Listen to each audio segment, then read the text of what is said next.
በዛሬው ቤተክርስቲያን በተልእኮ ላይ በተሰኘው ፕሮግራም እዚህ ወደ ስቱዲዮ ጋበዝናቸው እንግዶቻችን ከተለያዩ ገዳማት በኃላፊነት ደረጃ ያሉ ደናግላን እህቶቻችን ናቸው። ከነሱ ጋር በተለይ በቅርቡ የተመሰረተው በኢትዮጵያ ካቶሊካዊት ቤተክርስቲያን ውስጥ የሴት ደናግል ማህበር 3 አመራሮች እዚህ ይገኛሉ። ይህ የተመሰረተው ማህበር በምስራቅ አፍሪካ እንደዚሁም በመካከለኛው አፍሪካ ከሚገኘው የአኩዌካ ጋራ ልዩ ትስስር ያለው ማህበር ነው እና ስለዚህ የሴት ገዳማውያን ማህበር የበለጠ ገለጻ እንዲያደርጉልን እዚህ ተገኝተዋልና በተመልካቾች ስም እያመሰገንኩ አሁን ደግሞ ራሳቸውን እንዲያስተዋውቁ ጋብዛለሁኝ። እሺ፣ በቅድሚያ እኛን ስለጋበዙን የካቶሊክ ቲቪን ከልብ እናመሰግናለን። ቦታ ሰጥታችሁ ጊዜ ሰጥታችሁን እኛ በዚህ ቀን ስላቀረባችሁን እናመሰግናለን። በገዳማት ሁሉ ስም እኔ ሲስተር ጌጤነሽ ወልደ አምላክ እባላለሁ። የዚህ የገዳማት ሴት ገዳማት ማህበራት ዋና ሊቀመንበር ነኝ። እሺ፣ እኔ እማሆይ ሀረጎይን እባላለሁ። የቅድስት ሥላሴ አቡነ ብሩክ ገዳም ኃላፊ ነኝ። እንዲሁም ደግሞ በሴት ደናግል ማህበራት ላይ በስራ አስፈጻሚነት ከተመረጡት አንዷ ነኝ። ከ5ቱ አባላት አንዷ ነኝ። ያው ይህንን ማህበር በተቻለ መጠን ሌሎችንም ወክለን ለመስራት እንሞክራለን፣ እንጥራለን። ይህን ይመስላል። ከዛ በፊት ግን ላመሰግን የምፈልገው የካቶሊክ ቲቪን ነው። ለምን ገና አዲስ በመሆኑ ብዙ አይታወቅም። ስለዚህ በዚህም አጋጣሚ ማንነታችንን ማሳወቅ ሌሎችም ምእመን አባቶችም ወንድሞችም እንዲያውቁት ስለሚያደርግ በጣም እግዚአብሔር ይስጥልን። ጊዜያችሁን ሰጥታችሁ ቦታም ሰጥታችሁ ለዚህ ስለጋበዛችሁን በጣም አድርገን እናመሰግናለን። እኛም ስለመጣችሁ ማሆይ እናመሰግናለን። ይሄ የቤተ ክርስቲያን ተልእኮ ስለሆነ የጋራ ስራችን ነው። እንኳን ደህና መጡ። እሺ፣ እግዚአብሔር ይስጥልኝ አባ ጴጥሮስ፣ ሌሎችም የሰላም ካቶሊክ ቲቪ ሰራተኞችን በአጠቃላይ ማመስገን እወዳለሁ። ብዙ ጊዜ እንደዚህ አይነት ፕሮግራሞችን እያዘጋጃችሁ የገዳማውያን ሕይወት ምን እንደሚመስል ሰዎች እንዲያውቁ እንዲገለገሉበትም ስለምታደርጉ እኔም ምስጋናዬን ማቅረብ እወዳለሁ። እኔ ሲስተር ሎጂና ገብረወልድ እባላለሁ። ከፍራንሲስካውያት የክርስቶስ ልዑካን እህቶች ማህበር ነው የመጣሁት። በማህበሬ በኢኮኖሚና በፕሮጀክቶች ዙሪያ ይሰራለሁ። አሁን ደግሞ በኢትዮጵያ የተጀመረው የካቶሊክ ሴት ገዳማውያን ማህበር አመራር አንዷ ሆኜ እዛም በዚሁ በኢኮኖሚ ዙሪያ አንዳንድ ስራዎችን እንግዲህ ይሰራለሁ እዛ ውስጥም። እግዚአብሔር ይስጥልን። እዚህ እንግዲህ አሁን ያነሷቸው ያው የራሳችሁ ባላችሁ በገዳም የምትሰሩት አገልግሎት አለ። አሁን ደግሞ በቅርቡ የተመሰረተው የዚህ የሴት ገዳማውያን ማህበር አመራር ናችሁ። ከእናንተ ጋር ደግሞ ሌሎች 2 እንዳሉ ሰምተናል እና ዛሬ እነሱ ባይገኙም ከእናንተ ጋር አብረው የሚሰሩ ናቸው። እናንተ እነሱንም ወክላችሁ እንደዚሁም ደግሞ አባላቱንም ወክላችሁ ስለ ማህበሩ የበለጠ ገለጻ ለማድረግ ነው እዚህ የመጣችሁትና አሁንም እኔም በሰላም ካቶሊክ ቲቪ ስም ምስጋና ላቀርብላችሁ እወዳለሁ። እንግዲህ እንደ ቤተ ክርስቲያን ከገዳማት ጋር ቤተ ክርስቲያን በሰፊው ትሰራለች። በኢትዮጵያ ካቶሊካዊት ቤተ ክርስቲያን የጳጳሳት ጉባኤ አለ፣ ጠቅላይ ጽሕፈት ቤት አለ፣ የኢሲኤስ እና ይህ የቤተ ክርስቲያን ተልእኮ በተለያየ ደረጃ ፍጻሜ ያገኛል። ቤተ ክርስቲያን በተለይ በገዳማት በኩል ገዳማትም ስንል ደግሞ ብዙ ናቸው። በኢትዮጵያ በተለያዩ የሴት ገዳማት አሉ፣ የወንዶች ገዳም አለ።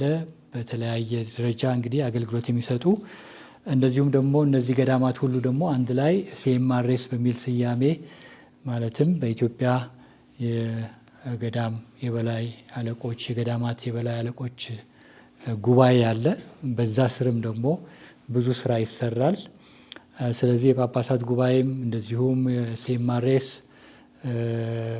እና እናንተም በየገዳማችሁ የምትሰጡት የቤተ ክርስቲያን አገልግሎት ሰፊ ነው እና አሁን ደግሞ ቤተ ክርስቲያን እየሰፋች አገልግሎቷም እየሰፋ የተጠናከረ ሲሄድ ዓለም አቀፋዊ ቤተ ክርስቲያንም እንደመሆኗ መጠን በዓለም አቀፍ ደረጃም የሚሰሩ ነገሮች እንደዚሁም ደግሞ በአካባቢያችን በምስራቅ አፍሪካም በመካከለኛው አፍሪካም እንደዚሁም በአጠቃላይ በአፍሪካ ደረጃም የሚሰራባቸው መዋቅሮችም በዚሁ በኢትዮጵያ እንደዚሁ ተመስርተው አገልግሎት እንዲሰጥ ይፈለጋል እና ስለዚህ ረጅም ጊዜ ስታስቡት የነበረ ነገር ይመስለኛል። ይሄ በተለይ የኢትዮጵያው እንዳለ ሆኖ ከሌሎችም የአፍሪካ ሀገሮች አንድ ላይ የመስራቱ ነገር እዛም የሄዳችሁ በተለይ በህንጸት በተለያየ ነገር ሌሎች የአፍሪካ ሀገሮችም እየተካሄደ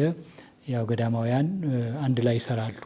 ቤተ ክርስቲያን ይሄ ዓለም አቀፋዊት መሆኗን የሚያሳይ ነውና እና አሁንም እንግዲህ የተሰበሰብንበት ዋና ነገር እዚህ በኢትዮጵያ ያለው ተልእኮ አንድ ሆኖ እንደዚሁም ደግሞ ከሌሎችም ከምስራቅ አፍሪካም ከመካከለኛው አፍሪካም ያሉት ገዳማውያን ጋር ያላችሁ ትስስርም በማየት ያንንም አጥንታችሁ እዚህም ለኢትዮጵያ ያስፈልገናል በሚል የጀመራችሁት እንቅስቃሴ ስላለ ይህን እንቅስቃሴ ደግሞ ይዘቱ ምንድን ነው የሚለውም በጋራ እንድናይ በእናንተ አንደበት ሌሎችም ገዳማውያን ምእመናንም እንደዚሁም ሌሎች የቤተ ክርስቲያን ውስጥ በተልእኮ ላይ ተሳትፎ ያላቸው ሁሉ ግንዛቤ ኖሯቸው የበለጠ ከእናንተ ጋር ከዚህ ማህበር ጋር ደግሞ በጋራ መስራት እንዲችሉ ለማድረግ ነው ዋና ዓላማውና ስለዚህ የዚህ አሁን የተመሰረተው ማህበር አመራር እንደመሆናችሁ መጠን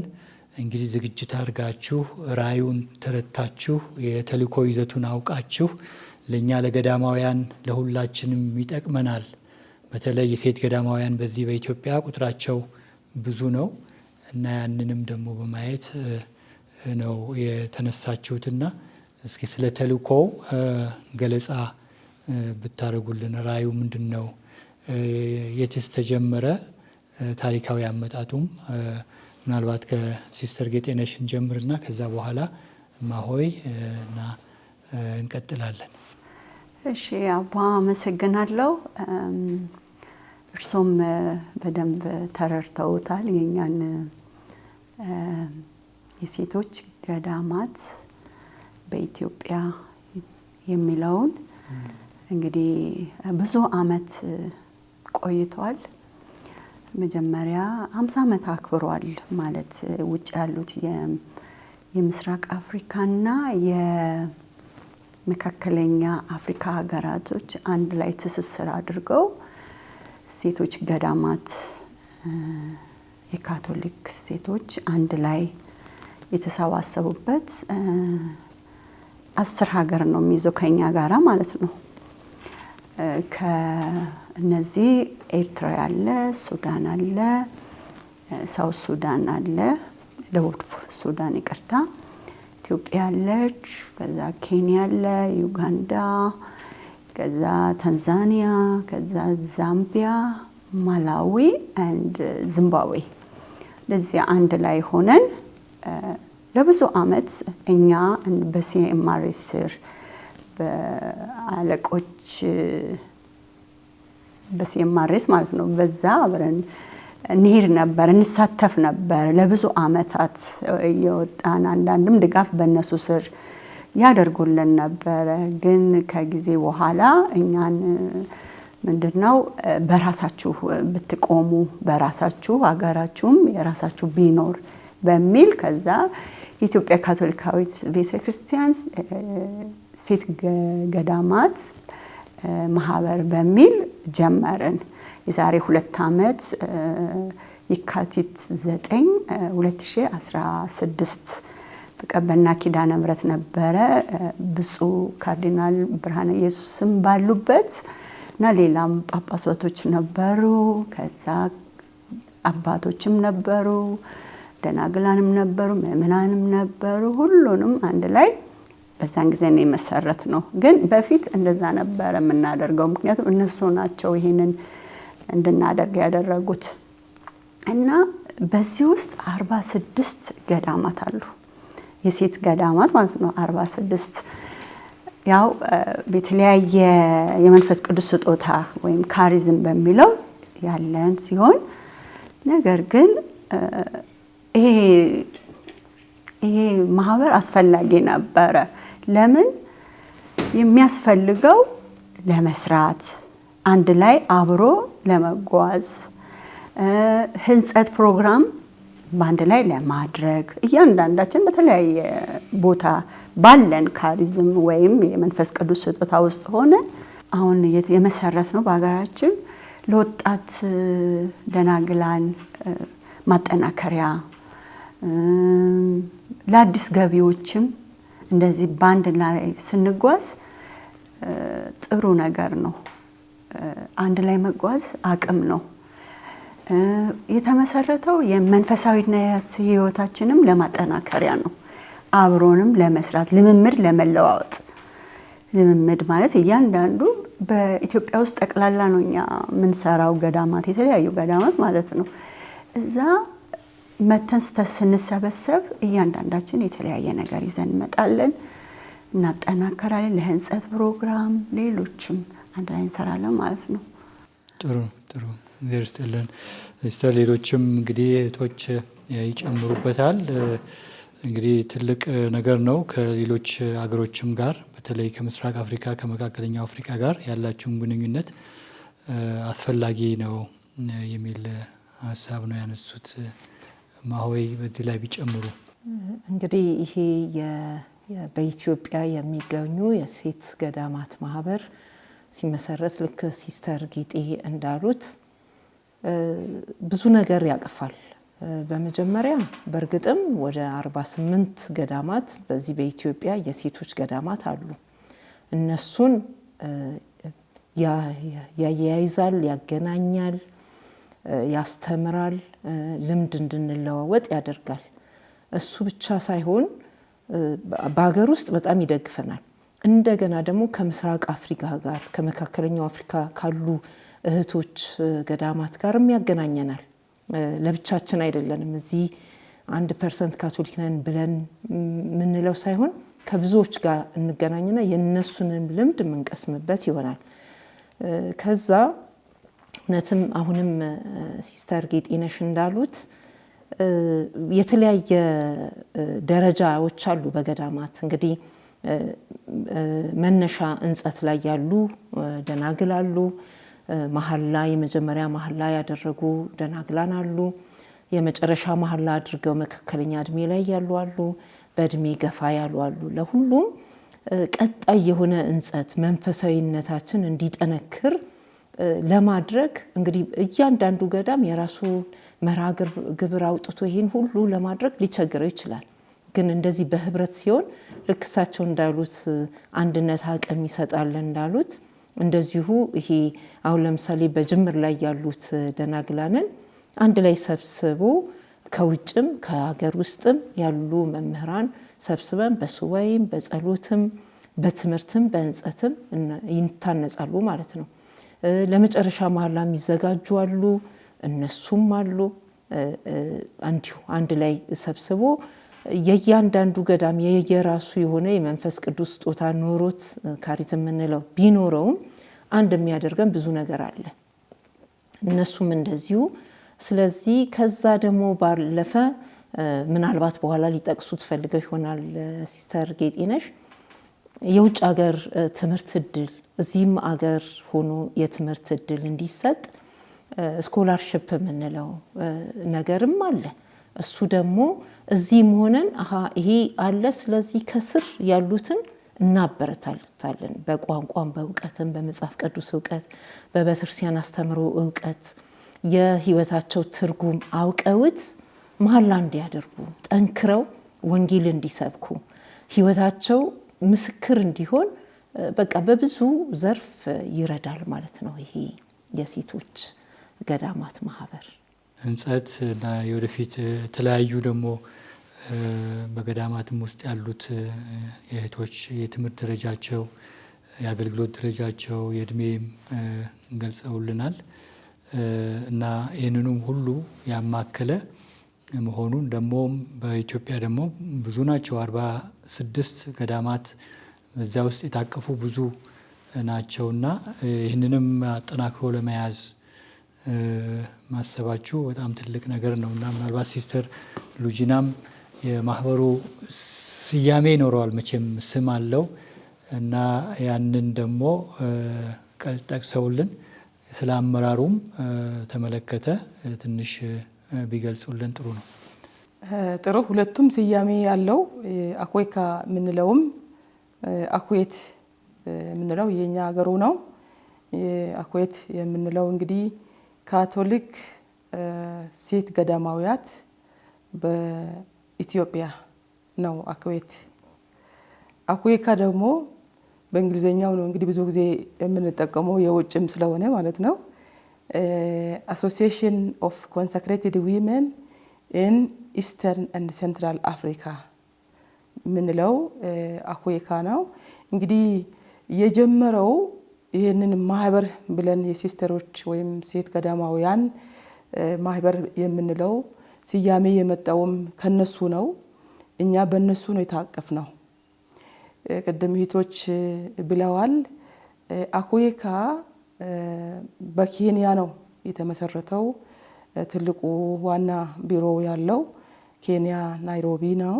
በጣም የተጠናከረ 50 ዓመቱን አከበረ። እንግዲህ በፈረንጆች አቆጣጠር 1974 ተመስርቶ በ2024 ማላዊ ላይ 50 ዓመቱን አክብሯል። በየ3 ዓመት ከየሀገሩ ሊቀመንበሮች የየሀገሩ ማህበር ሊቀመንበሮች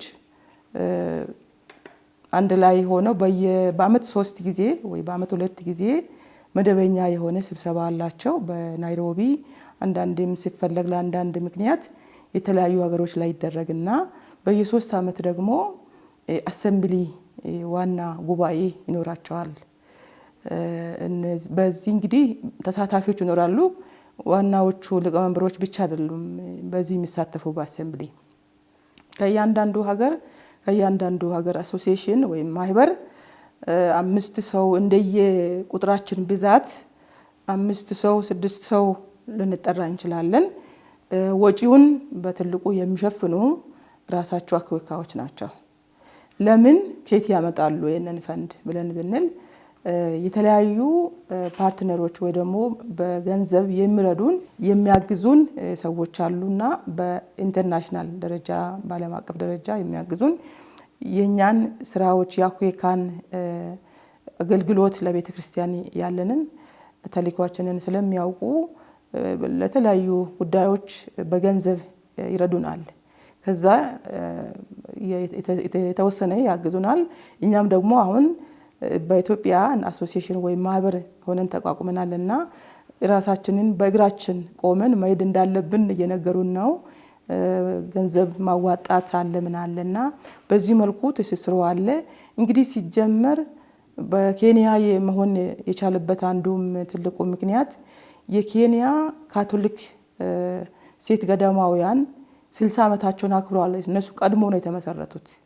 ስለዚህ ተጠናክረው ሌሎች ሀገሮች እንደነሱ በፍጥነት ስላልሄዱ ቀደም ብለው እነሱ ተመሰረቱና 60 ዓመታቸውን ቀድሞ አከበሩ። በኋላ በእነሱ ላይ ነው እንግዲህ ጫና እየፈጠረ እነሱም ሌሎች ላይ ተጽዕኖ እየፈጠሩ ተቋቁመን እነሱ ቀድመው እንዴት አድርገው አሶሲዬሽን ሆኑ ተባለና ሌሎች ሀገራትም እንደዚሁ በእነሱ ላይ የተጨመሩ አሶሲዬሽን እየሆኑ ሄዱ። እንግዲህ ከ10 ሀገራት ቅድም ሲስተር ጌጠነሽ ከጠቀሷቸው ከ10 እንግሊዝኛ ቋንቋ ተናጋሪ ሀገሮች ተብለው ነው እንግዲህ አንድ ላይ ለመግባባት እንድመችን ተሰበሰብነውና እኛ የመጨረሻውንን በ2000 በፈረንጆች አቆጣጠር 24 ላይ ወይም በእኛ 16 ስንጀምር ገና አኩይካ 50 ዓመቱን ሲያከብር እናንተ ኬት መጣችሁ ተመሰረታችሁ እየተባልን እንግዲህ ምንድነው የተባለው አኩይካ በጣም ኃያል የሆነ ማህበር ነው በ50 ዓመቱ ልጅ መውለድ ይችላል ተባለ። ስለዚህ የመጨረሻው ሆነን መተናል። ስለዚህ ቶሎ እነሱ የደረሱበት እንግዲህ መንፈሳዊ ቅናት እንበለው ለመድረስ ብዙ መጓዝ አለብን። ለዛ 5 እህቶች በኢትዮጵያ እንግዲህ አመራር ተብለን በተቻለን ፍጥነትና አቅም ለመስራት እየሞከርን ነው። ዘርስልን ጥሩ ነው። ስለ ማህበሩ የሰጣችሁን ገለጻ ለአድማጭ ተመልካቾች በደንብ ግንዛቤ የሚሰጥ ነው ብዬ አምናለሁ። አሁንም ውይይታችን እንቀጥላለን። በተለይ ራእዩን በተመለከተ ቅድም ጠቀስ ያደረጋቸው ነገሮች አሉ። ተልእኮ አለው እና ተልእኮው በቅድም እንደተባለው በአኩይካ በምስራቅ አፍሪካም በመካከለኛውም ምስራቅ በኬንያም ለ60 ዓመት ይዞት የተጓዘው ራእይ አለ። ያ ተልእኮ ረዥም ጊዜ በኢትዮጵያም እንግዲህ ምንም በቅርብ ጊዜ ቢቋቋምም እንግዲህ ብዙዎች ተስፋ የሚያደርጉበት ነው እና ይህ ደግሞ ራእይ ተልእኮ ሌሎችም ገዳማውያን ይህንን ፕሮግራም የሚያዳምጡ የበለጠ ግልጽ እንዲሆንላቸው ትንሽ እዛ ላይ ጠቃሚነቱን ቅድም እማሆይ ጠቀስ ያደረጓቸው ነገሮች አሉ። ዝርዝሩ እንደዚሁም በቃል ግን ወደ ትንሽ ገባ ብለን ይዘቱን ብንመለከት ጥሩ ስለሆነ እስኪ ከሲስተር ጌጤነሽ እንጀምርና በኋላ እናንተም ትጨምራላችሁ እዛ ላይ። እሺ አባ አመሰግናለሁ። የኛ ራእይ አንደኛ የኛ ህይወት የተሰዋ ህይወት በፈቃደኝነት ለክርስቶስ እንኖራለን ብለን ህይወታችንን የሰጠን ገዳማት ነን እና ይሄንን ለማጠናከር የዋናው ዓላማ ነው።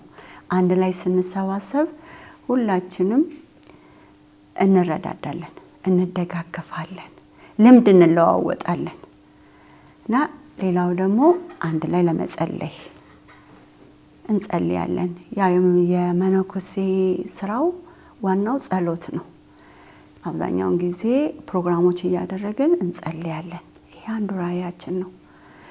ሌላው በቃ በተለያየ ቦታ ኢትዮጵያ ውስጥ ካቶሊኮችም ትንሽም ቢሆኑ ለህብረተሰቡ ለቤተ ክርስቲያን በቤተ ክርስቲያን በካቶሊክ ቤተ ክርስቲያን ስም አንድ ላይ ሆነን አንድ ወጥ በተለያየ የመንፈስ ቅዱስ ስጦታ አድርገን ችግር ባለበት ደግሞ ለወደፊቱ ስንጠናከር እንረዳለን። አሁን ኦሬዲ አንዳንድ በቃ በማህበራዊ ኑሮ ችግር በገዳማት ከሆነ ለወደፊቱ እቅዶች አሉን። አሁንም ሰው አንድ መነኩሴ ካረፈ እኛን ተገኝተን እናበረታታለን፣ እንጸልያለን፣ አለን እንላለን። ሌላው ለህንጸት ነው እንዳልነው እነ ማሆይም እነ ሲስተርም ብለዋል። ማጠናከሪያ ይሆናል ለወጣቶቻችንም፣ ለጀማሪዎቹም፣ ለአዛውንቶቹም፣ ለሁሉም። ስለዚህ ቤተ ክርስቲያንን ለመደገፍ ነው በማህበር እንደዚህ ሆነን ማለት ነው። ብቻው እያንዳንዱ ገዳማት በራሱ እንዳይሄድ ጠራን በየጊዜው እየጠራን እንዴት መሆን እንዳለብን አንዳንድ ምሁራኖችን እየጠራን አንዳንድ አርስቶችን እየመረጥን እሱን እያጠናከርን እህቶች በደንብ ተረድተው በአገልግሎታቸው ዘርፍ እንዲያቀርቡት ማለት ነው። ይሄ ነው የኛ ራእያችን ማለት ነው። አዎ ያ ደግሞ የመነኩሴ ነገር ሲገባም ለጽድቅ ነው ብሎ ነው የሚገባው። እሱን በእውነት ለማጠናከር በጥሪያችን ደግሞ ጥርጣሬም አንዳንድ ጊዜ ጥርጣሬ ሊኖረን ይችላል። ይሄንን ጠርተን እናጠናከራለን። እንደዚህ ሆኖ ይከሰታል፣ አይዞሽ አይዟችሁ የሚል። ስለዚህ ይሄ ነው በቃ የኛ ዓላማ እንጂ ሌላ ዓላማ የለንም። በቤተ ክርስቲያናችን ስር ሆነን አመሰግናለሁ። ጥሩ ነው። እንግዲህ እህቶችም ይጨምራሉ። በተለይ ስለ ራእዩ ሲነሳ ያው ዋናው የምትንቀሳቀሱበት ዓላማ ስለሆነ እሱን በደንብ እንትን ለማድረግ ማሆይም ጨምሩት ይኖራል። ሲስተር ሉጂናም ያው እግዚአብሔር ይስጥልኝ። ሲስተር ጌጤነሽ ባሉት ላይ ነው የምጨምረው። ብዙም አዲስ ነገር አይኖረውም። ምንድነው እውነትም እሳቸውም እንዳሉት የገዳማት የቤተክርስቲያን የጀርባ አጥንት ይመስሉኛል። ይሄ የኔ ነው። ከዛ ለምእመናንም ዝግጁ ሆነን ለወንጌል ዝግጁ ሆነን መቅረብ መቻል አለብን። እንዲህ ለመሆን ደግሞ አንዴ ተጠርተናል ብለን መተን በዛ በማህበራችን ግርግዳችን ሰርተን መቆየት ሳይሆን እርስ በርሳችን ካለ ልምድ ተለዋውጠን በእንጸት በደንብ ታንጸን አሁን መሪዎች እንሆናለን። አንዳንድ ገዳማት 60-100 አባላት አሉት። የነዛ የ100 እህቶች መሪ መሆን ቀላል አይደለም። የተለያየ እድሜ ያለው ለዚህም እንጸት ያስፈልገዋል። ስለዚህ ብዙ ጊዜ ለገዳማት ኃላፊዎች መምኔቶች እንጸት ተሰጥቷል። እንደ ወርክሾፕ አይነት የ1 ሳምንት የ2 ሳምንት የተመካሪያን አለቆች አሉ፣ የፖስላንት አለቆች አሉ፣ የሰዓሊያን አለቆች አሉ። ለነሱም እንደዚሁ የድጋፍ እንዲቀጥሉ እንዲበረቱ በስራቸው የሚሰሩትን ነገር እንዲያውቁት ወደውት ደስ ብሏቸው ከወንጌል ስራ አንዱ መሆኑን አውቀው እንዲቀጥሉበት የዛም አይነት እንጸት ተሰጥቷልና ይሄ በጣም ይረዳ ይመስለኛል። ከወንጌል ስራ አንዱ ነው። እንግዲህ መነኩሴ እንደተባለ እውነትም ስራው የመጀመሪያው ስራው ጸሎት ነው። ራሳችንንም እንድንችል ጸሎት ብቻ ብለን እንዳንዘናጋ ወይንም ስራ ብቻ ብለን ጸሎትን እንዳንተው ሚዛኑን የጠበቀ ህይወት እንዲኖረን ራሳችንን እንዴት ነው የምንችለው? እርስ በርሳችን እንዴት ነው የምንረዳዳው? በተለያየ እድሜ ያለን እሱን ሁሉ እንግዲህ እየተማማርን እንሄዳለን ማለት ነው። ይሄ እንግዲህ የሆነው አሁንም ሲስተር ሉጂናም እንዳሉት በቤተክርስቲያን ስር ነን። ከቤተክርስቲያን ስር ደግሞ በሴማሪስም ጥላ ስር ነን። ስለዚህ ሁሉ ገዳማት የሴማሪስ አባል ነው። በዛ ጥላ ስር ደግሞ የሴቶች ገዳማት ሆነን ለሴቶች እንጸት የሚያስፈልግ ልዩ ነገር ይመልሳል ማለት ነው። ብዙ ገዳማት ፍራንቺስኮስ 7 ዓመት ቴዎሎጂ ይማራሉ፣ ፊሎሶፊ ይማራሉ፣ ቴዎሎጂ ይማራሉ። ሁሉ ሴቶች ይሄ ዕድል የላቸውም። ይሄ አኩዌት የተባለው ማህበር በቃ ለነዚህ ለአንስት መነኮሳት የሚያስፈልግ ነገር በየጊዜው እያዘጋጀ ይሰጣል ማለት። ስለዚህ ይሄ ነው እንግዲህ ራእዩ። ይሄ ማህበር በኢትዮጵያ እንዲጀምር ስንፈልግ ከወንዶቹ ጋራ ለማነጻጸር ለውድድርም አይደለም፣ በራሳችን መቆም። አሁን አኩዌካ ቅድም ያልነው እናንተ በራሳችሁ መቆም አለባችሁ በእግራችሁ ሲስተር ጌጤ ብለዋል። ለዛ በጣም ያበረታቱን ነበር። እንግዲህ ሲማረስም ከተጀመረ በፈረንጆች አቆጣጠር 1972 ነው። 50 ዓመት ኦሬዲ አልፏል። ይህ ሁሉ ጊዜ ሌሎቹ ሲስተሮች በሌላ ሀገር ያሉ አሶሲዬሽን ሲሆኑ ወይም ማህበር ሆኖ ሲቋቋሙ ኢትዮጵያ ወደ ኋላ ቀረች። ለምን እኛ ኢትዮጵያውያን ሲስተሮች እንደው አንድ ማህበር ሆነን መቋቋም ስለማንችል ነው ወይ ደግሞ ስላልተመቻቸልን ነው? በጣም እያጠናን ነው የቆየ ነው እንመኝ ነበር። እንደው ሲጀመር የመጀመሪያው ነገር ምንድነው የሚባለው የአቅም ግንባታ። እንግዲህ እኛ የተጠራነው ሁላችን ለቤተክርስቲያን ተልእኮ ነው። የጥሪያችን ግቡ የቤተክርስቲያን ተልእኮ ነው እንደምናውቀው። በተለይም በምንኩስናውም ህይወት ቅድስናችን ከዛ ነው የሚመጣው። እንግዲህ ክርስቶስ ሲጠራን ለተልእኮ ነው የጠራንና ይህንን ተልእኮ እንግዲህ ወደ ሰዎች ለማድረስ አቅም ግንባታ ኢኮኖሚ ያስፈልገናል። ኢኮኖሚካሊ ማደግ አለብንና አኩዌካ ሁሉንም ሀገሮችን የሁሉም ሀገር ሲስተሮች ማህበራትን ይደግፋል። ቅድም እንዳልነው በገንዘብ የሚደግፉን ድርጅቶች አሉና ያ መጥቶ ወደኛ እንደወርድ እኛ ሲስተሮች ማህበር ሆነን መቋቋም ነበረብን። ምክንያቱም ያንን ለኛ የመጣውን ፈንድ ለወንዶቹም ቅድም እንዳልነው ሲማረሱ የወንዶችም የሴቶችም ስለሆነ ሲማረስ እነሱ ሁለቱም የማህበሮቻቸው አለቆች ናቸው። እኔ ግን አይደለሁም። አሁን በዚህን ሰዓትና ምን ያደርጋሉ? በአመት 2 ጊዜ ነው ጠቅላላ ጉባኤ ተብሎ ሲማረስ የሚጠራውና በዚህን ሰዓት ምንድነው ወንዶቹም ሴቶቹም ካህናትም ሲስተሮችም መጥተው የጋራ የወንዶች ማህበራት የሴቶች ማህበራት የጋራ ጉዳዮችን ይወያያሉ። የሴቶቹ ለብቻው ተመሳሳይነት ያለው አክቲቪቲ ስራዎቻችን ተልእኮቻችን ተመሳሳይነት ያላቸው ናቸው። ለምሳሌ እንደምሳሌ ብንጠቅስ በሕክምና ዘርፍ ማህበረሰብን እናገለግላለን። ሴቶችን አቅም እንዲያገኙ አቅም እንዲገነቡ እናደራጃቸዋለን። እናቶችን ሴቶችን በተለይም ዝቅተኛ ኑሮ የሚኖሩ ሰዎችን ነው የምናገለግለው። እንደምናውቀው ቤተክርስቲያናችን ትምህርት ቤቶች አሉን። ወንዶች በአብዛኛው እርሶንም ጨምሮ እንግዲህ የቤተክርስቲያን ተልእኮ ሐዋርያዊ ስራ ነው፣ የወንጌል ስብከት በአብዛኛው የምትሰሩትና የኛ ደግሞ በእነዚህ አገልግሎቶች በኩል ሐዋርያዊ ስራችንን እንሰራለን። ስለዚህ ተመሳሳይነት ያለው አገልግሎት ስለሆነ ለመደጋገፍ ነው ከተለያዩ ማህበራት ጋር። አንዳንድ ማህበራት ኢኮኖሚካሊ ወይም በኢኮኖሚ በጣም ዝቅተኛ የሆነ ተልእኮአቸውን እንደ ልብ ለመወጣት በጣም የሚቸጋገሩ ማህበራት አሉ። አንዳንዶች ደግሞ ቀደም ብሎ የተጀመሩ ስለሆኑ 60 ዓመት 100 ዓመትም በኢትዮጵያ ያከበሩ ናቸው እነሱና ቀደም ብሎ የጀመሩ ስለሆኑ አድገው ወደፊት ሄደዋል።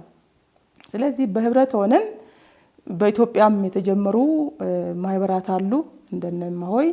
እነዚህ አንድ ላይ ሆነን ልምድ ስንለዋወጥ በህብረት የቤተክርስቲያናችን አንዱም ትልቁ መገለጫ በህብረት መጓዝ ነው። የክርስቲያኖች ህብረት ያስፈልጋል፣ የገዳማውያንም ህብረት። ዘመናችንም ደግሞ የሲኖድ ወይም ደግሞ አብሮ የመጓዝ ዘመን ስለሆነ ጥሩ ዘመን ላይ ነው ተቋቋም ነውና በደንብ በፍጥነት መጓዝ እንችላለን። ስለዚህ አቅምን ልንገነባ ነው።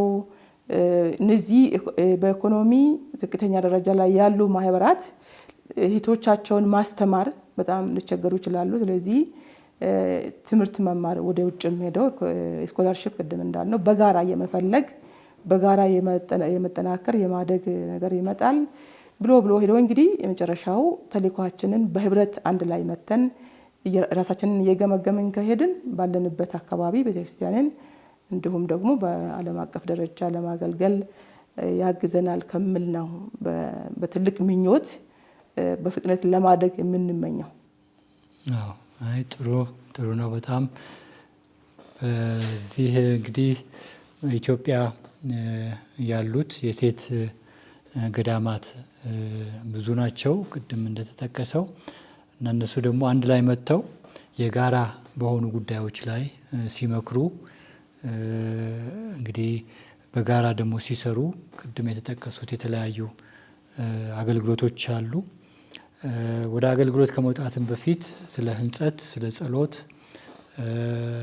ስለ ከታች ለሚመጡትም ደግሞ ለሚማሩት አዳዲስ ጥሪ ያለን ብለው ለሚመጡት ልጃገረዶችም እንዴት ነው በጋራ አገልግሎት የምንሰጠው የሚለውም አጠቃላይ ሁኔታ የያዘ ነው። ራእዩን ተልእኮውም ገልጻችሁታል እና ወደ ህብረቱ ደግሞ አስፈላጊነት የቤተ ክርስቲያናችን በተለይ የካቶሊክ ቤተ ክርስቲያን ዓለም አቀፋዊት ናት። አገር አቀፋዊም ክልላዊም ሆና ትሰራለች እና ትልቁ አንድ የሚያደርገን እና ማዕከል የሚያደርገን ክርስቶስ ተልእኮ ነው። ቅድም እንዳላችሁት የክርስቶስ ተልእኮ ማዕከል እሱ ነው። ስለዚህ ከየትኛውም ካሪዝም ይኑረው አንድ ገዳማት ሄደው የሚገናኙት እዛው ክርስቶስ ጋር ነው። ህብረታቸው እሱ ነው። ህብረታቸው የክርስቶስ ወንጌል ነው።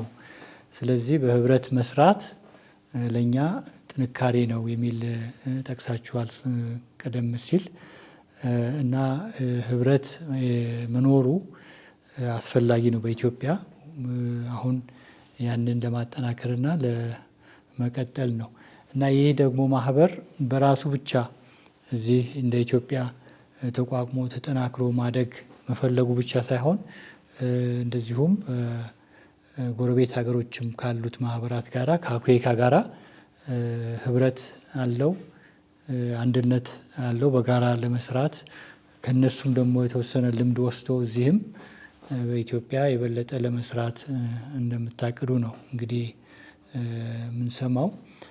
ይህ ትልቅ ነገር ነው። እንደው የካቶሊክ ቤተክርስቲያን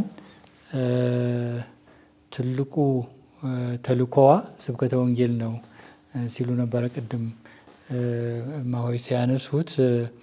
ገዳማት የጀርባ አጥንት ናቸው ብለዋል። ይሄ ትክክለኛ አባባል ነው። ለምን ቤተክርስቲያን ውስጥ እንግዲህ ያው ቤተክርስቲያን በጳጳሳት፣ በካህናት፣ በገዳማውያን ሴቶችም ወንዶችም ገዳማውያት አንድ ላይ ነው የሚሰሩት።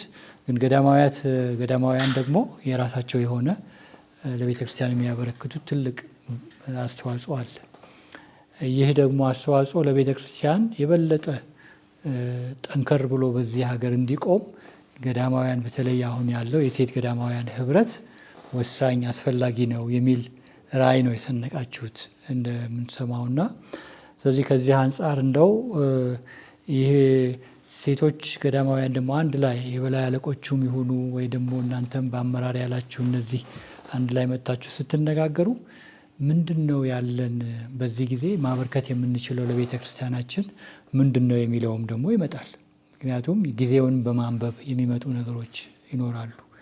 በተለይ ኢትዮጵያ በጣም ብዙ ወጣቶች ያሉበት ሀገር ናት። ያሉባት ወጣት ትውልድ ሰፊ ነው ያለው እና የካቶሊክ ቤተክርስቲያን እንግዲህ እነዚህ ወጣቶችን እነዚህ ገዳማት ታቅፈው መስራት እንዲችሉ ጥሪ እንዲበዛ ለማድረግም በጋራ መንቀሳቀስ ሲኖር የተሻለ ነው።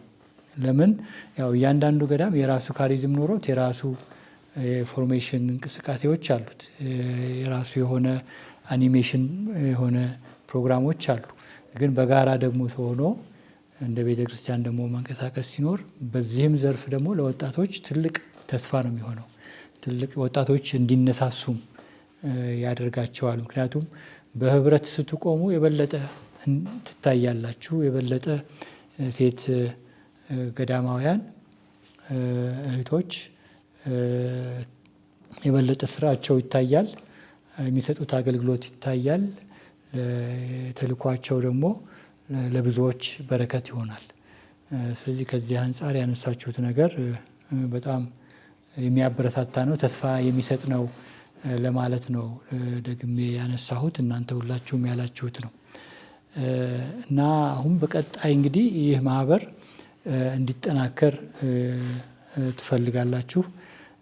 ከአባል የሴት ገዳማት ጋር ደግሞ የበለጠ ግንኙነት እንዲኖር እነሱም በዚህ ላይ እንዲሳተፉ ቅድም ሲስተር ሉጂኒያም ሲሉት እንደነበረው በእግራችን መቆም አለብን የሚለውን ግን ራዕዩ አለ። እንግዲህ በዚህ ላይ ደግሞ የሚሳተፉ ደግሞ አካላት መኖር አለባቸው። ሲስተርም ሲያነሱት የነበረው ከሌሎች አገሮች ጋር ያለው ግንኙነትም ደግሞ በተለይ ከካቶሊክ ተቋማት ጋር ያለው ግንኙነት ወሳኝ ነው። ስለዚህ እዚህ ደግሞ ያሉት ገዳማት የሴት ገዳማት እንዴት ነው የተቋቋመው? ማለት በቅርብ ጊዜም ያደረጋችሁት አንድ ሴሚናር አለ ብዬ ሰምተናል። በቅርብ ጊዜ በሞጆ የተካሄደ መካከለኛ እድሜ ያላቸው ገዳማውያን እህቶች ሰብስባችሁ ትልቅ ጉባኤ አዘጋጅታችኋል። ይህ ደግሞ እንደዚህ አይነት እንቅስቃሴዎች ሲደረጉ ደግሞ ገዳማት የበለጠ ይህን ማህበር እንዲያውቁት አውቀውም ደግሞ በአገልግሎቱ እንዲሳተፉ ያደርጋል እና ስለዚህ አሁን ከተወለዳችሁ በ50 ዓመት እንግዲህ ተወልደናል ተችሏል ብለዋል ቅድም እና በጣም እያደገ ያለ ህፃን ነው። ግን ሆኖም በዛ መልኩ ብቻ አይደለም የምናየው። ምክንያቱም ትልቅ ስራ ኦልሬዲ ተጀምሯል። በቅርብ ጊዜ ያደረጋችሁት ጉባኤ ነበርና ስለዛ ጉባኤ ትንሽ ብናነሳ ጥሩ ነው። ከዚያም ደግሞ ሌሎች እቅዶችም በቀጣይ ያሉ ሊሰሩ የታሰቡ ነገሮች በተለይ አባል ሊሆኑ ወይም ደግሞ አባል የሆኑ ሁሉ ገዳማውያን ምእመናንም የግንዛቤ ቢኖራቸው ጥሩ ስለሆነ ሲስተር ጌጤነሽ ቢገልጹልን። እኛ ከጀመርን ይቺ ህፃን ከተወለደች ማለት ነው 2 ዓመት ነው። ግን የተለያዩ ሴሚናር አዘጋጅተን ነበረ። ሞጆ 2 ጊዜ፣ ከዛ ደግሞ እዚህ አዲስ አበባም 1-3 ጊዜ ነው ያደረግነው። አብሮ መጓዝ የሚለውን አድርገናል። ስለ ፍትህና ሰላም እሱንም አድርገናል በሞጆ።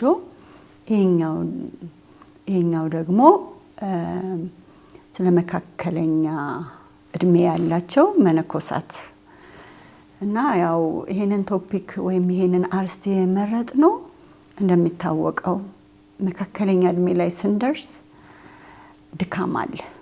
ከብዙ ዓመት አገልግሎት በኋላ ሰውነን ይደክመናል እና እሱን ለማጠናከር እሱ ብቻ ሳይሆን በመካከለኛ እድሜ ሲደረስ አብዛኛውን መነኩሴ ወይም ሲስተሮች ኃላፊነት ይሰጣቸዋል። የገዳሙ ኃላፊ ይሰጣቸዋል። የሆነ ስራ እንዲያስካሂዱ ይሰጣቸዋል። ይሄ ራሱ ያደክማቸዋል። ከዛ ደግሞ ጤና አለ። የጤና ደግሞ ይደክማቸዋል፣ ያማቸዋል። ይሄንን በማሰብ ነው። ይሄ የድክመቱ ሲሆን ደግሞ በጥሩ ሁኔታ ደግሞ በዚህ እድሜ ሲደርስ ብዙ ልምድ አለ። ይሄንንም ሌሎች እህቶች ጋር እንዲያካፍሉ ልምዳቸውን፣ የጸሎት ህይወታቸውን። ለዚህ ነው ይሄና ቶፒኩ ማለት አርስቱ እዛ የተሰጠው ይሄንን በሚያመለክት ሁኔታ ሆኖ 40 ነበሩ።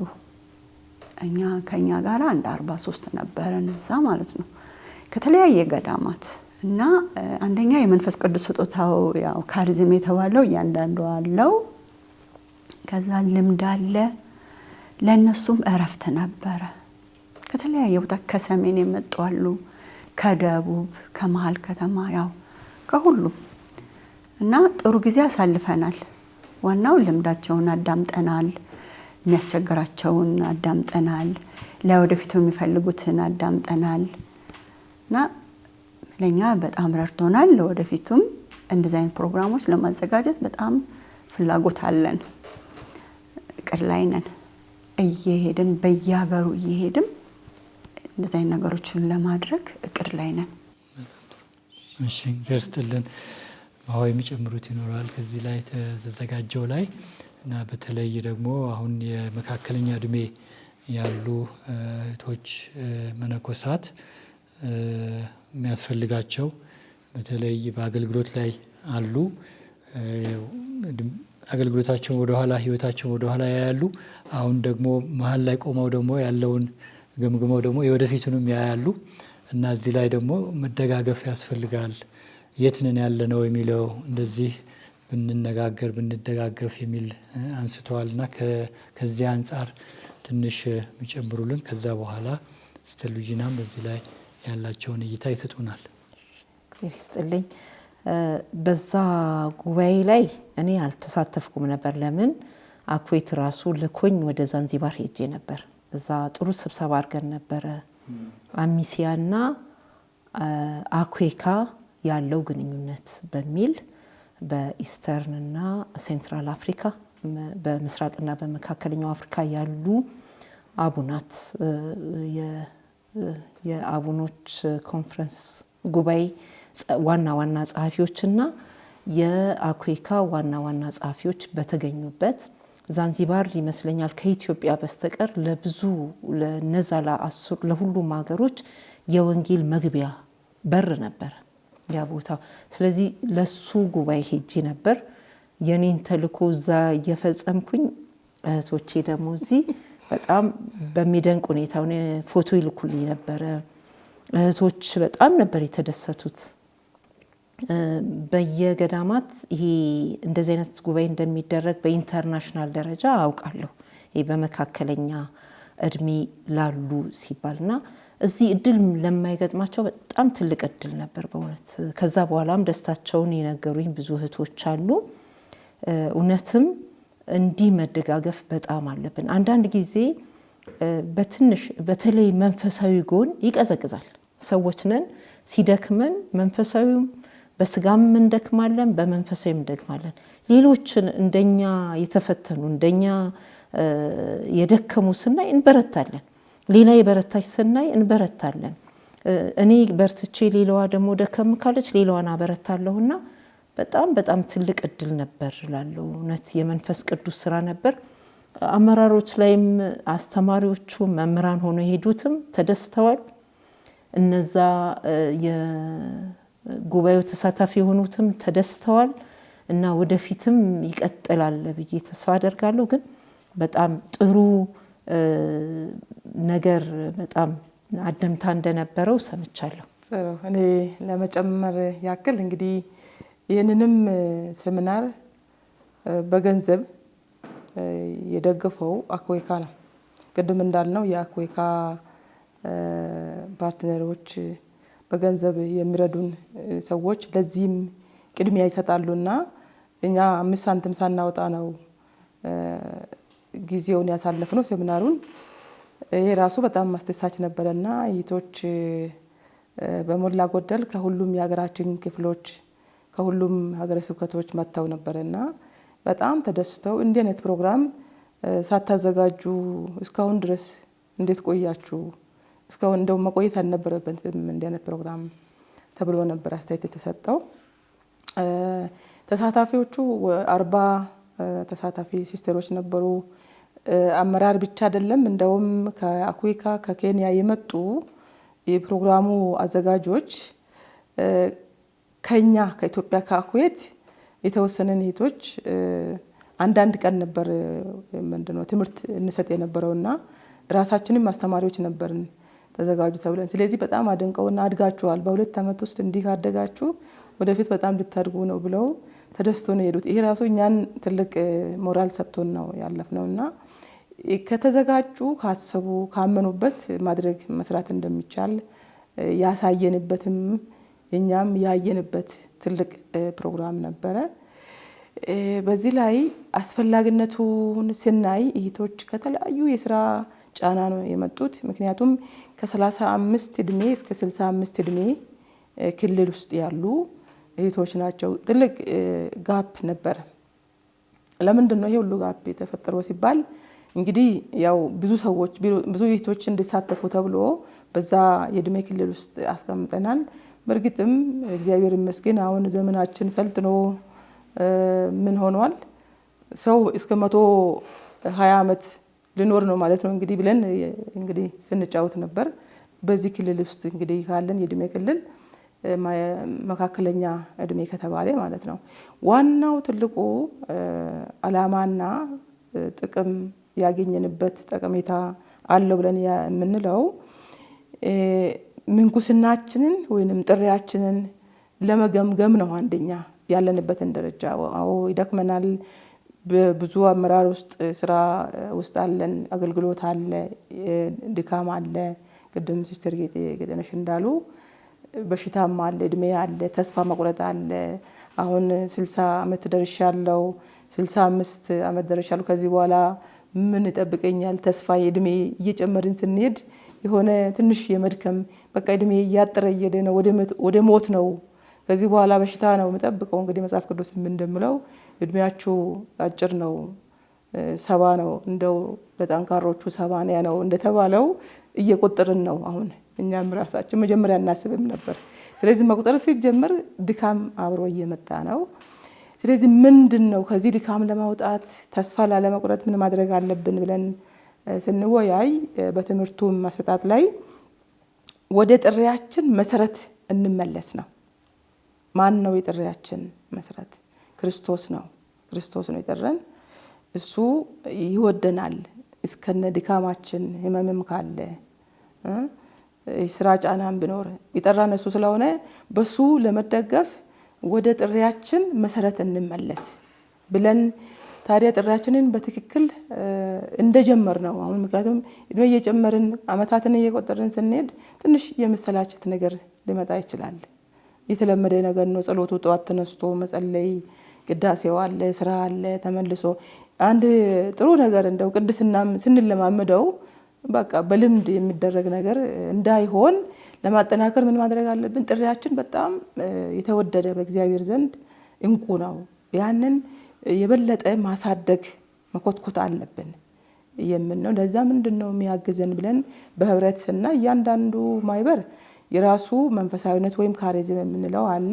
በዛ መሰረት ነው። አንድ ላይ ስንመጣ ደግሞ እያንዳንዱ ማህበር ደግሞ የተለያየ እይታ ቢኖረው በህብረት ክርስቶስ አንድ ስለሚያደርገን ጥሪያችንን እንኮትኮት ስንል በጣም በጋለ መንፈስ ለመኖር የሚጥሩ ውይይቶች ችግርን ቢኖር በሽታን ቢኖር አንዳንዱ ችግርን እንደው በጣም አስቸጋሪ የሆነ መፍታት የማይቻል የሚገል ነገር አድርጎ ተግዳሮት የምንለውን ሊያይ ይችላል። አንዳንዱ ደግሞ ችግር እኮ የሚታለፍ ነው፣ ጊዜያዊ ነው፣ እሱ የሚታለፍ ነው፣ አስተምሮን የሚያልፍ ነው፣ አቅም ሊሰጠን የሚችል ነው፣ እንደውም ጸጋ ነው፣ ክርስቶስም እኮ በመስቀል በሞት ነው ህይወት ሰጠን የሚለውን። ስለዚህ እነዚህን የህይወት ልምድ መለዋወጥ ራሱ በጣም የሚደገፍ ፖዚቲቭ ነበር። በሁሉም ማህበራት 3 መሐላዎች አሉ። መሐላዎቻችንን ቼክ ማድረግ አለብን። ለማን ነው መሐላ ያደረግነው? መሐላዎቻችን ቅድስና እንድንኖር የሚያግዙ ከሆነ እነዚህን ማንበብ፣ በእነሱ ላይ መጸለይ፣ ለመኖር ደግሞ ጥረት ማድረግ አለብን።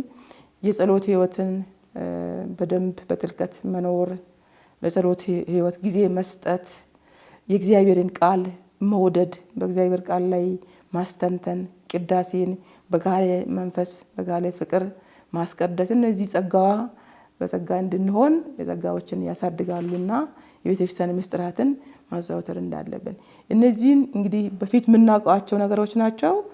እንደገና ወደ ምንጩ ወደ መሰረታችን ወደ ክርስቶስ እንመለስ። ይሄ ካልሆነ ችግሮች ችግር ብቻ ሆነው ያደክሙናል የሚል ነው። ስለዚህ ሁለንተናዊ ህንጸት ወይንም ሁለንተናዊ ማንነትን ሰው ስነ አእምሮ አለው፣ ስጋ አለው፣ ይደክማል፣ መንፈስም አለው። ሁሉም ተጠናክረው ሁለንተናዊ የሆነ ህንጸትና እድገት መኖር ስላለበት ሰሚናሩም ሁሉንም ነገር ያቀፈ ነበር። ርዕሶቹ አንድ ሰው ምን አለው? መንፈስ አለው፣ አእምሮ አለው፣ ጤናው ይታወቃል፣ ስጋ አለው። ስለዚህ መንፈሳዊነትን ብቻ ይዘን ከሄድን ጸሎት ብቻ ከያዝን አንዱን በኩል አሳድገን የሰውን ስብናውን ወደ ጎን እናደርግ ከሆነ እድገት አይመጣም፣ ለሌሎችም ጠቀሜታ አይኖርም ከምን አንፃር ሁለንተናዊ የሆነ ሁሉን አቀፍ የሆነ ሰሚናር ነበር። በጣም ጥሩ፣ በጣም ጥሩ። እንግዲህ ይሄ ለቤተ ክርስቲያን ትልቅ በረከት ነው። በተለይ በአገልግሎት ቆይተው ድካም እንዳይሰማቸው ራሳቸውን የበለጠ ከሌሎች እህቶቻቸው ጋር ሆነው መንፈሳዊ ድጋፍ እንደዚሁም ደግሞ በሌላም የልምድም ለመለዋወጥ እና ለመደጋገፍ ታስቦ የተጀመረ ነው። ይሄ ደግሞ ጥሩ ጅማሮ ነው። በስራ ላይ በአገልግሎት ላይ ያተኮረ ብቻ ሳይሆን መነኮሳቱ ሕይወት ውስጥ ያተኮረ ከጥሪ ጋራ ተያያዥ በሆነ መንገድ ለነገም ደግሞ የበለጠ ኃይል ተሞልተው ደግሞ አገልግሎታቸው እንዲቀጥሉ እነዚህ እህቶች ላይ ማተኮራችሁ ትልቅ ጅማሮ ነው ማለት ማህበሩም የበለጠ ያለውን ራዕይ ተግባራዊ ማድረግ የጀመረበት ነው እና ቅድም ካነሳችሁት እንትን የተለያዩ ርዕሶች ይኖራሉ ወደፊት የምናዘጋጃቸው እንደ በሴሚናር ደረጃ ያላችኋቸው አሉ እና ይህም እንግዲህ በሂደት በጋራ እናንተም በምታዘጋጁ ጊዜ የምናየው ይሆናል። እንደ ምሳሌም የተነሱ አሉ። ለምሳሌ ሴት ገዳማውያን በብዙ በማህበራዊ ስራዎች ላይ የምትሰሯቸው አሉ። በትምህርት፣ በጤና እንደዚሁም ደግሞ በሴቶች እድገት ማህበር ምንድነው ሴቶችን እድገት በማበረታታት የተለያዩ ተቋማት አሉ። ከሴቶች ጋር ወንዶች የማይሰሯቸው የወንድ ገዳማት የማያደርጓቸው ስራዎች እናንተ የምትሰሯቸው አሉ። በዚህ ላይ ደግሞ አንድ ላይ መጥታችሁ ደግሞ ውይይት ስታደርጉ ደግሞ የበለጠ የቤተ ክርስቲያን ተልእኮ የተጠናከረ ይሆናል። እርስ በርሳችሁም የመማማር ነገር ይሆናል። እንደ ምሳሌ ነው ይህን ማነሳው። ሌሎችም ብዙ በርካታ ርዕሶች ቅድም እንዳልነው በጥሪ ላይ ሊሆን ይችላል፣ በጸሎት ህይወት ላይ ሊኖር ይችላል። ሌሎች ደግሞ የተለያዩ ርዕሶች ይዞ ጉባኤም ልታደርጉ ትችላላችሁ እና ይህ ደግሞ እንደዚሁ እንደ ሰላም ካቶሊክ ቲቪም እንደ ተልእኮ የሚታይ ስለሆነ በጋራ የምንሰራበት ይሆናል ብዬ አስባለሁኝ። ትልቅ ነገር ነው። የታቀዱ ነገሮችም ካሉ መጨረሻ ላይ መግለጽ የምትፈልጓቸው በተለይ ለሚያዳምጡ ገዳማውያን የሴት ገዳማት ህብረት ውስጥ ያሉ መግለጽ እንችላለን። የታቀዱ እቅዶች ካሉ በሚቀጥሉት ጊዜያት የሚፈጸሙ ነገር ግን አሁን የገለጻችሁት ማህበራችሁ ያለበት ይዞታ በደንብ ተገልጿል ብዬ አስባለሁ እና በእኛ በኩል ይህ እንግዲህ ትልቅ አገልግሎት ነው። ምክንያቱም ቤተ ክርስቲያን ተልእኮዋን በዚህ ሀገር የወንጌል ስራ ስትሰራ ያለ ገዳማውያት እናንተ መነኮሳት ህይወታችሁ ሙሉ የሰጣችሁበት የቤተ ክርስቲያን ተልእኮ ነው። የክርስቶስ የሰጠን አደራ ነው እና ያ ደግሞ በጣም ወሳኝ ስለሆነ በዚህም ይህንን እንደሚቀጥል እኔ ትልቅ ተስፋ ነው ያለኝ። አጀማመሩ በጣም ጥሩ ስለሆነ ቀጣይነቱም ደግሞ ከወዲሁ ማየት ይቻላል ብዬ አስባለሁ። ቅድም እንዳላችሁትም ብዙ ድጋፍ የሚያደርጉ ተቋማትም አሉ። የካቶሊክ የድጋፍ አጋር ድርጅቶች ቅድም የተባሉትም እና ከነሱም ጋር በመሆን ልምድ የመቀያየሩ ነገር አንዱ ገዳም ረዥም ዓመት በዚህ ሀገር አገልግሎት የሰጠ ነው ከ100 ዓመት በላይ፣ ሌላው ደግሞ በቅርብ ጊዜ አገልግሎቱን የጀመረ ነው። እነዚህ እህቶች ደግሞ አንድ ላይ ሲመጡ ደግሞ የበለጠ የመደጋገፍ ነገር ያመጣል። ይህ ብቻ አይደለም፣ ደግሞ ኬንያም ካሉት ጋር የተጠቀሱት 10 ሀገሮች ካሉትም የሴት ገዳማት ያላቸውን ልምድ ደግሞ ከእናንተ ጋር ደግሞ አብሮ አምጥቶ ሲታይ በጣም ትልቅ ነገር ነው። እኔም እንደው በመጨረሻ ለማንሳት ያሰብኩት አንድ ውይይታችሁ ሂደት ላይ የመጣ ሀሳብ ምንድን ነው፣ ከ2 ዓመት እድሜ ቢኖረውም አንድነታችሁ ነበር። በፊትም በሴማሬስም ስለሆናችሁ በብርሃን ፕሮግራም ብዙ እህቶች እዛ አግዘዋል፣ ሰርታችኋል ለብዙ ዓመታት ለ10 ዓመታት እና ያ ህብረት ነበር። ግን በዚህ መልኩ ስም ተሰጥቶት የተንቀሳቀሳችሁ አልነበራችሁም። ስለዚህ እኔ 2 ዓመት ብቻ ነው ብዬ አልልም። ስም ከተሰጠው 2 ዓመቱ ነው ብንል ጥሩ ነው በአንድ በኩል። ነገር ግን ደግሞ ስም መስጠቱምና መሰባሰቡም ደግሞ ያስፈልግ ነበር የሚለውም ለመርሳት አይደለም። ምክንያቱም ትኩረት ሰጥታችሁ ልትሰሩበት ነው አሁን የታሰበው እና ከትኩረቶቹ አንዱ እንደውም ሌሎች አገሮች ላይ ያለውን ብቻ በማምጣት ሳይሆን አገር በቀል የሆነውንም መንፈሳዊነት ጋራ የት ነን ያለ ነው የሚለው የራሳችንም የሆነ ነገር እንዲኖረን እንድታዩበት ያደርጋል ማለት ነው። የኛ የኢትዮጵያ መንፈሳዊነት ከሌሎች አካባቢዎች የተለየ ነው በአንድ በኩል እና ያም ደግሞ ኤሌመንት አምጥቶ ደግሞ በጋራ ሴትነት በኢትዮጵያ ራሱን የቻለ ገጽታ አለው ከባህላችንም ካለንም ነገር አንጻር ማለት ነው።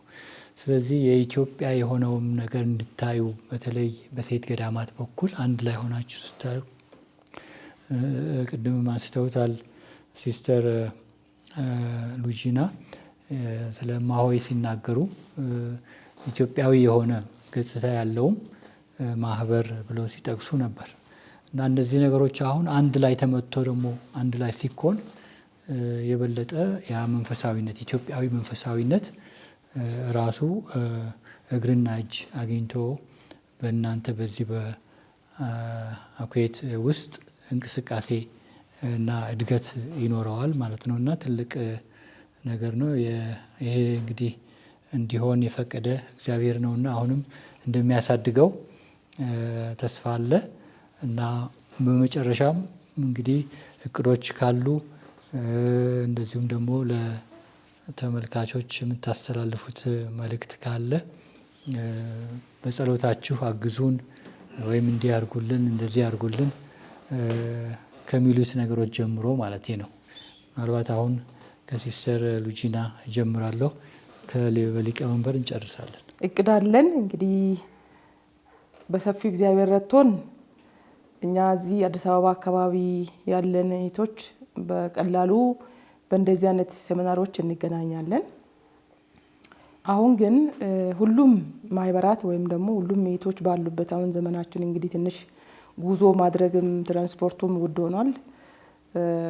እንቅስቃሴ ማድረግ ትንሽ ከበድ እያለ ስለመጣ እግዚአብሔር ይመስገን የሚረዱንን ሰዎች ጠይቀን እህቶች ባሉበት በየሀገረ ስብከት ሄደን ለማበረታታት ሴሚናር ለመስጠት እቅድ ይዘናል።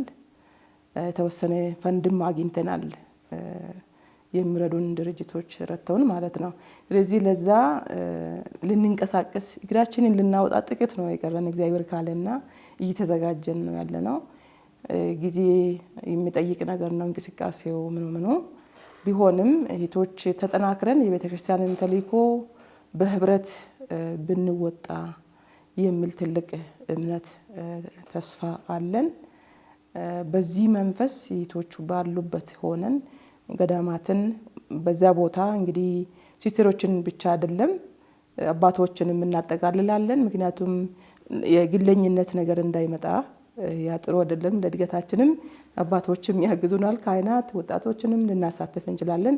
ፕሮግራም እያወጣን ነው ያለነውና ለዚያ ቀደም ጸሎት በጣም ያስፈልገናል። የምእመናን የኛን አገልግሎት ማድነቅ መገልገልም የኛንም ጸሎት መጠየቅ እንዲችሉ በህብረት የምንጓዝ እንዲሆን ክርስቲያኖችም ምእመናንን እንዲያውቁ ማሳወቅም እንፈልጋለን። ጸሎታቸውን መጠየቅ እንፈልጋለን።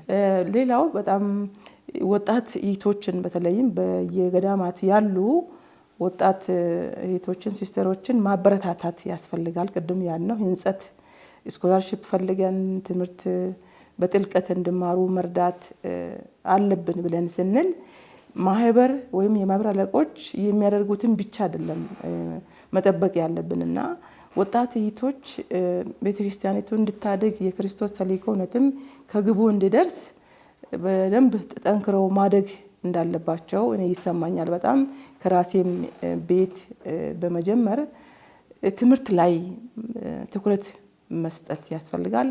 ትምህርት ስንል መንፈሳዊውም ሌላውም በምናገለግልበት ዘርፍ በቃ ሲስተር ሆኛለሁና የጸሎትና ጸሎት ብቻ ነው ይበቃኛል፣ እዛ አካባቢ ብቻ ለሆነ የሚለው ነገር ስንፍና እንዳያስገባባቸው እህቶች ተጠናክረው ትምህርታቸውን ይዘው ጠንካራ እውቀት ምክንያቱም አኩዌካ ከሚደግፋቸው ነገሮች የአመራር ብቃት ብሎ ነው እንደውም ሴሚናር የሚሰጠንና በገንዘብ የሚረዳን አንድ ማህበር ብቃት ያለው መሆኑ የሚታወቁ በምንድን ነው? በአመራሩ ብቃት ያለው ከሆነ። ስለዚህ እህቶች ከታች እያደጉ ካልሄዱ ከላይ ያሉ ያው የቅድም እንዳልነው በእድሜ ምክንያት በህመም ምክንያት እየደከምን ስንሄድ አንድ ማህበር ሊሞት ይችላል። ስለዚህ ወጣት እህቶች ባሉበት ሁሉ ይህን መልእክት እንዲሰሙልኝ በእውነቱ ይፈልጋለሁ። ብዙ ጊዜ በሚዲያ ላይም ጠቅሻለሁ።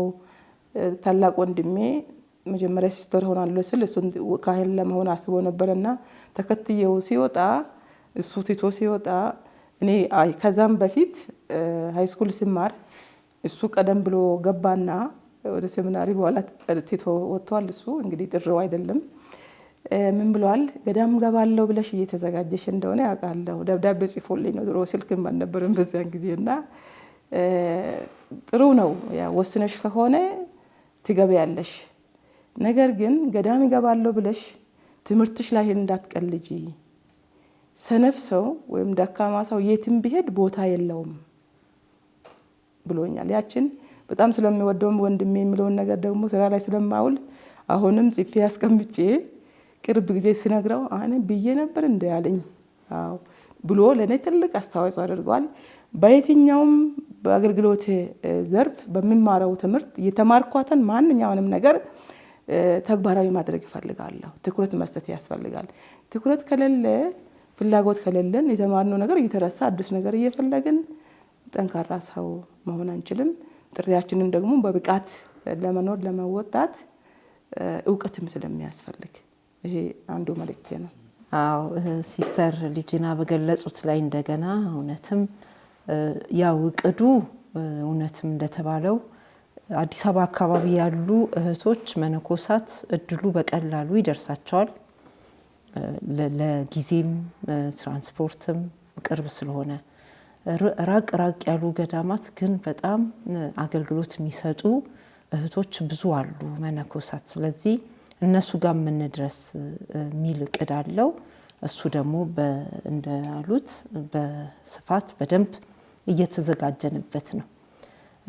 ሌላው እኔ ማንሳት የምፈልገው የገቡ ገብተዋል መጠናከር አለባቸው። አኩዌት ያንን ነው የሚያደርገው። ያልገቡ ብዙ አሉ። ጥሪ በጣም እየቀነሰ ነው። እኛ በቂ ምስክርነት አንሰጥም ወይስ ምንድነው የሚል ጥያቄ ውስጥ ያለ ብዙ ጊዜ እና መነኮሳት ለቤተክርስቲያን ያስፈልጋሉ ብዬ በጣም አምናለሁ። ጥሪ ያላቸው አሉ፣ በጥርጣሬ ላይ ያሉ አሉ። ከኛም ሁኔታ አይተው ምናልባት ያልተረዱት ነገር ይኖራል፣ ግን ውስጣቸውን እንዲያዳምጡት። ምክንያቱም ከግል ጥሪም ከተነሳን እኔ በበኩሌ የካፑችን ወንድሞች አባቶች ባይኖሩ ስለ ገዳም ማቀው ነገር አይኖርም ነበር። እነሱ በሰጡት ምስክርነት ስለ ገዳም አስቤያለሁ፣ ጸንቼ ተደስቼ ክርስቶስን ተከትዬ ክርስቶስን መስክሬ ለመኖር በተቻለኝ በጸጋው ሞክራለሁ። ስለዚህ አሁንም ወጣቶች ከምእመን ለቤተክርስቲያን በጣም አስፈላጊ ስለሆነ ወጣቶች፣ ሴቶች ለምንኩስና ውስጣቸው የሚሰማቸው አንዳንዶቻችንን የኛን ስፍና አይተው ወደ ኋላ እንዳይሉ፣ ነገር ግን ለቤተክርስቲያናቸው ቅናት እንዲኖራቸው ክርስቶስን እንዲከተሉት እንዲያገለግሉት በዛውም ጥሪ ያቀርባለሁ። ምክንያቱም ከኛ በኋላ ተከታይ ያስፈልጋል፣ ቤተክርስቲያንን ማገልገል ያስፈልጋል፣ ስለ ክርስቶስ መስዋዕትነት መክፈል ያስፈልጋል። እሱ ወዶን ጠርቶናል፣ እኛ ደግሞ ያለንን ልንሰጠው ይገባልና አኩዌትም በዛ ይሄ የጥሪ እንቅስቃሴ ላይ ከሴማሪስ ጋር አንድ ላይ ሆኖ እንደሚያደርግ ነው ለወደፊቱ። እንግዲህ ይሄንን ብዬ እዚህ ላይ አበቃለሁ። እግዚአብሔር ይስጥልኝ። በእኔ በኩል መጀመሪያ እነዚህ 46 ገዳማትን በሙሉ አመሰግናቸዋለሁ። አምነው ይሄንን አገልግሎት ለኛ ስለሰጡ እነሱም ብለን በእነሱ ስም ነው እዚህ ጋር አሁን መልእክት እያስተላለፈን ያለ ነው። ሁሌም ስንጠራቸው ይሳተፋሉ፣ መደረግ ያለበትን ሁሉ ያደርጋሉ። ስለዚህ እነሱን በጣም አመሰግናለሁ። በሁለተኛ ደረጃ ፓክስ ቲቪ ወይም ሰላም ቲቪ አክብሮ ጊዜ ሰጥቶ እዚህ ስላቀረበን በማህበራችን በሁሉ ማህበራት ስም አመሰግናለሁ። እግዚአብሔር ይስጥልን። ሰራተኞቹን በሙሉ ሁሌም በተለያዩ የገዳማት ትልልቅ በዓላቶች ተገኝተው ወንጌልን መስበክ ማለት ነው፣ ከመስበክም በላይ ነው፣ በዚህ ሚዲያ ስለሚያስተላልፉ አመሰግናለሁ። ከዛ በተረፈ ህዝበ ክርስቲያንን ምእምናን ሁላችሁም በጸሎት አትርሱን፣ በጸሎት አትርሱን። ጸሎት አቅም ይሰጣል። በተጠራንበት ታማኝ ሆነን እንድናገለግል ይረዳል። ስለዚህ በጸሎታችሁ አትርሱን። እንግዲህ እኔ የማርያም ልጅ ነን፣ ሁላችንም የማርያም ልጅ ነው። የአጽናኝቷ የኮንሶላታ ልጅ ነኝ። የምጠይቀው ማርያም የመጀመሪያ ጥሪ የተቀበለች እሷ ናት። የጥሪያችንም መሰረት ናት እና በሷ ምልጃ እኛም የታቀደውን በሙሉ በዚህ ማህበር የታቀደውን በሙሉ እንድንፈጽም ጸልዩልን፣ እንድታማልደን። አመሰግናለሁ። ይርስጥልን ስለሰጣቸውን ገለጻ በጣም ጥሩ ነበር። በተለይ ይህ አዲስ የተመሰረተው የሴት ገዳማት ህብረት ለቤተ ክርስቲያናችን ትልቅ ተስፋ እንደሆነ ገለጻ አድርጋችኋል፣ አስተዋውቃችሁታል። ይህ ማህበር እንግዲህ በዚህ በኢትዮጵያ ያሉት አሁን 46 ገዳማት ናቸው። ከዛ በላይ ደግሞ የቁጥራው እየጨመረ እየሄደ ነው። አዳዲስ ገዳማትም እየመጡ ነው እና ይህ ደግሞ እንግዲህ ትልቅ ጥላቸው መጠለያቸው በዚህ ስር ሆነው ደግሞ አገልግሎታቸው የበለጠ እንዲያደርጉ ያደርጋል ብለን እናምናለን። ካነሳቿቸው እንግዲህ እቅዶች መካከል አንዱ ደግሞ የዚህ እህቶችን ሴት ገዳማት አባላት የሆኑት አሁንም በአመራር ላይ ያሉት በማስተማር ላይ ያሉት ሁሉ የማብቃት ስራ መሰራት አለበት የሚል ደግሞ ትልቅ ራዕይ አላችሁ። እንደምታውቁት በሌሎች ሀገሮች በዚህ በአፍሪቃን በምናይበት ጊዜ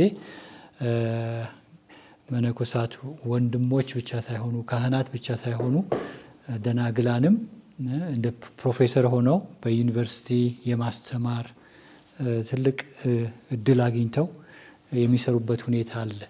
እዚህም የምታስተምሩ እህቶች አላችሁ፣ መጽሐፍ የምትጽፉ እህቶች አላችሁ፣ ለማስተማር ጉጉት ያላችሁ። ግን በዚህ ከዚህ በበለጠ ደግሞ የበለጠ እንዲሆን ለማድረግም ለመስራት እድል ይሰጣል፣ እድል ይከፍታል። ቅድም ያላችሁት በከፍተኛ ትምህርት ስኮላርሺፕ አግኝተው እንዲሄዱ የማድረግ ሄደውም ተመልሰው መጥተው ደግሞ እዚህ አገራቸውም በሀገራቸውም ያሉትም የበለጠ ያለንበትን ደረጃችንም ከፍ የሚያደርግ በሌላም ሀገር ቢሄዱ ደግሞ የማያሳፍሩ ሌሎችንም ሀገሮች ሄደው አገልግሎት ሊሰጡ የሚችሉ ወንድሞችና እህቶች እንዲኖሩን ይፈለጋል። ስለዚህ እህቶች ደግሞ በዚህ መልኩ ተጠናክረው ሲሄዱ ብዙ ገዳማት ወንዱ ገዳማት ውጭ ሀገርም በብዙ ሀገር ያገለግላሉ አይደለ? ሴቶችም ገዳማት አባላት አሁንም ውጭ ሀገርም ሄደው የማገልገል አለ። በሀገራችንም ደግሞ በከፍተኛ ትምህርትም የማስተማር ነገር አለ። ያን ደግሞ እንዲጠናከር እንዲስፋፋ ማድረጉ መልካም ነው።